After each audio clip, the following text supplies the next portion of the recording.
गुरुर्ब्रह्मा गुरुर्विष्णु गुरुदेव महेश्वर गुरु साक्षात् परब्रह्म तस्मै श्री गुरवे नमः मातापितृभ्यो नमः श्रीमन्नारायण रामानुजेभ्यो नमः श्रीमते रामानुजाय नमः। ओम नमो वेंकटेशाय। తుమ్ముకుంట స్వయంభూ సింహముఖ శ్రీ కళ్యాణ వెంకటేశ్వర స్వామి క్షేత్రంలో ప్రతిరోజు వేద పఠనంలో భాగంగా ఈరోజు వేద పఠనం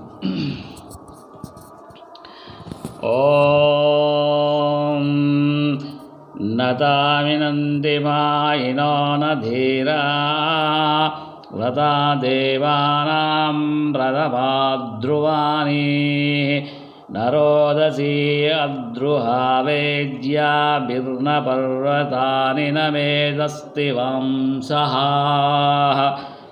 షడ్భార ఏకో అచరన్ బిభర్త్యుతం వర్షిష్టముపగావగో తిస్రో మహీరుపరాస్తస్తు రత్యా గుహద్వే నిహితయే దర్శ్యేకా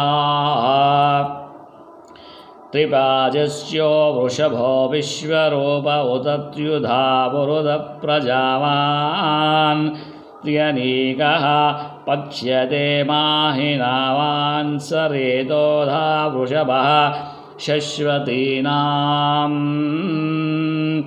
अभिगासां बदवीरबोध्यादित्यानामभ्ये चारुनामा अपश्चिदस्मारमन्तदेवीः हृदक्रजन्तीः परीशिमवृञ्जन त्रिशतस्तासिन्दभास्त्रिः कवीनामुदत्रिमाता विदधेषु सम्राट् ऋतावरीर्योषनास्तित्स्त्रो अप्यास्त्रिरादिवो विदते पच्यमानाः त्रिरादिवा सवितर्वार्याणि दिवे दिवा आसुवत्रिर्नो आह्ना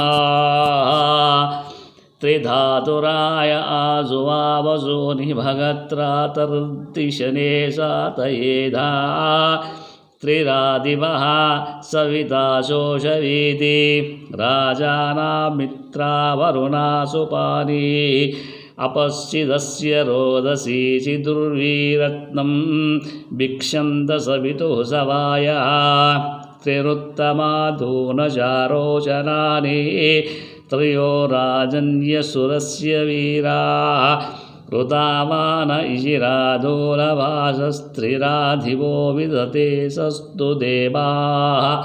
ओम शांति शांति शांति।